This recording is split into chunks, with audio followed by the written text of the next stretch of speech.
It is with great pleasure that I join you all at the 16th Annual Halifax International Security Forum this year. Let me begin by thanking Mr. Jack McCain for presenting me with John McCain Prize. I am honored to receive this award named for your late father, who I deeply admire for his principled and determined commitment to freedom and democracy. I also would like to thank Halifax International Security Forum President Peter Van Praag for the invitation to take part in this year's forum. For more than 15 years, this forum has brought together distinguished experts and officials to discuss the more pressing global issues. This forum also offers a very necessary platform for democracies and their leaders to strategize on how to better collaborate and support one another to prepare for the future. So I am grateful to be among you all at this critical time and to take part in this important discussion. We're now at one of the most consequential times in history. At this moment, democracies and rule-based world order are facing some of their greatest challenges. And one of these challenges is adapting to the fast-changing global landscape. We overcame the COVID-19 pandemic, but this epidemic brought fundamental changes to the world. Changes in how we communicate and even the way we work and have meetings. It also caused a serious economic downturn. Factories, manufacturers, and the service and travel industry were greatly affected, and some are still in recovery. We're also experiencing what experts call the super year of elections. Half of the world's population in 72 countries have been going to the polls to elect their leaders. Military intimidation, information manipulation, and cognitive warfare, Taiwan jump-started this year with its national election. And we just witnessed a very competitive election in the United States. As a result, many democracies experienced changes in their governments and the composition of their parliaments. This means democracies also have to tackle the uncertainties and challenges that emerge after such changes. And that requires wisdom from their leadership, time, and effort. In contrast, authoritarian regimes are able to maintain consistency in their leadership due to their undemocratic nature. As they become stronger and more confident, they are even colluding in the pursuit of their self-interested agenda, influencing the domestic politics in democracies. This is the global environment we are in.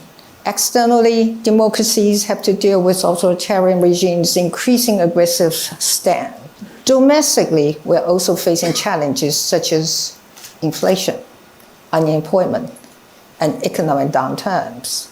As domestic issues keep democracies preoccupied, they also make working together harder, yet more important than ever. This has been the challenge for all of us as democracies in our effort to achieve victory in Ukraine. Democracies have been working together to help Ukraine defend against Russia's full-scale invasion since February 2022.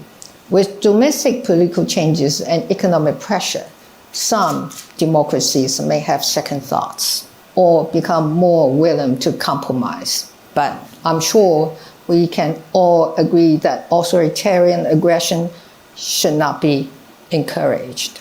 A strong democratic front is required to deter authoritarians from threatening our security and our democratic way of life. So I hope that our discussion here in Halifax can help facilitate a more unified and effective approach to safeguarding democracies globally. Supporting Ukraine is about more than standing up for our democratic values. The impact of Russia's invasion on economies and societies around the world has been devastating. Resulting supply chain disruptions and inflation have taken a toll on the well-being of people everywhere, even in countries thousands of miles away from the conflict. Therefore, effective deterrence against authoritarian expansionism is fundamental to safeguarding our democracies and maintaining international order. That is why our continued support for Ukraine remains imperative, as a Ukrainian victory will serve as the most effective deterrence against future aggression. This will also signal that intimidation and the use of force against any members of our democratic community would result in serious consequences. The Ukrainian case awoke democracies to the fact that our adversaries have no reservation about boosting their military arsenals. And they have been relentless in exerting ever greater pressure on us, including through the increasing use of gray zone activities. Therefore, having a strong national defense against authoritarian imposition is not only essential, but urgent. This requires democracies to enhance their own defense capabilities across the board. Taiwan, for example, has continued to increase defense investment over the past 8 years. Our defense budget has risen by over 80%, at a rate of nearly 8% each year. I want to emphasize that this is well above our average GDP growth of 3.74% over this period, which is 2016 to 2023. This also represents a historically high level of investment for Taiwan and the most organized and systemic defense investments we have conducted. And we will certainly continue to increase investment as required by our security needs. In addition to investment in traditional platforms such as combat aircraft, Taiwan has made hefty investment in asymmetric capabilities, including missiles, especially mobile land-based anti-ship cruise missiles. The investment also extends to our troops, who have been receiving improved combat training and equipment to enhance their battlefield awareness as well as command and control. This is particularly important as it significantly strengthens Taiwan's sea-air combat capabilities and increases the efficiency of joint operation. We also learned from the experiences of our friends in Europe and launched the All-Out Defense Mobilization Agency to reform our reserves force training and enhance whole-of-society defense resilience. Initiatives as such maximize Taiwan's self-reliance in defense and societal resilience. And more importantly, they mean that we are willing to bear our share of burden and do not take our security partners' support for granted. Authoritarian regimes' aggression is not limited to military action.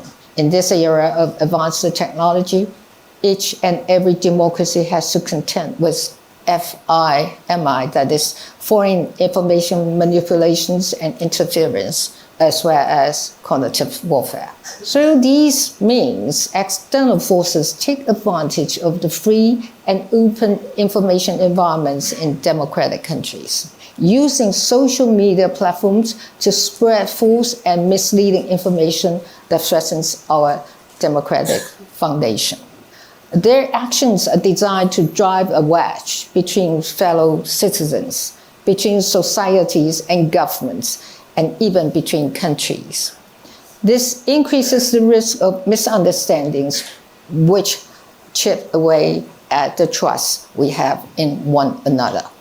And most worryingly, it can help authoritarians achieve their ultimate goal by causing people to lose faith in democracy.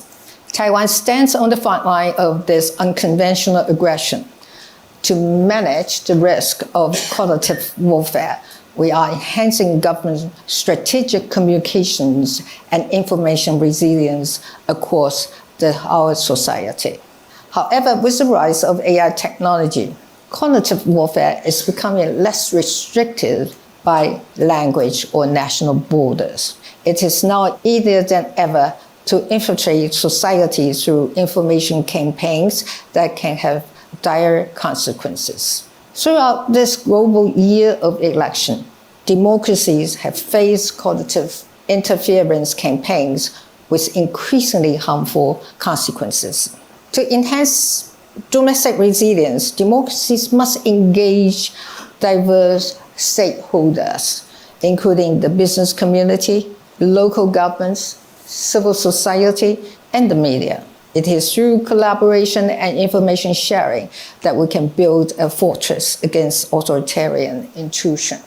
More broadly, the global nature of this threat means that the best way to address it is through close cooperation between like-minded countries. I believe that if we all come together, our collective response will make our democratic system even stronger and more appealing, while overcoming authoritarians' attempt to expand their influences. To conclude, I want to stress that in such an international world facing so much uncertainty, it is important to foster international cooperation in conflict resolution, as well as addressing potential future conflicts. To accomplish this, we need more cooperation among democracies, and we need to be more unified than authoritarians. Here, I want to thank those in the international community who have voiced the support for peace and stability across the Taiwan Strait. From the G7 to EU, as reflected in the numerous statements by leaders at important gatherings, the international democratic community has been unanimous in its stand that peace and stability in the Taiwan Strait are indispensable to global security and prosperity. In the last 4 years alone, there have been dozens of statements to this effect. This goes to show that there is a broad consensus on the need to ensure peace and stability in the Taiwan Strait and to support freedom and democracy globally. This is the kind of unity that is so important in our effort to deter threats to our security and democracy. Moreover, freedom of navigation operations in the Taiwan Strait conducted by major countries, that of course including Canada, are particularly important not only for Taiwan's security, but also for international sea traffic and commerce. We're grateful to all our international partners who are paying close attention to security in our region and working collectively to ensure its stability.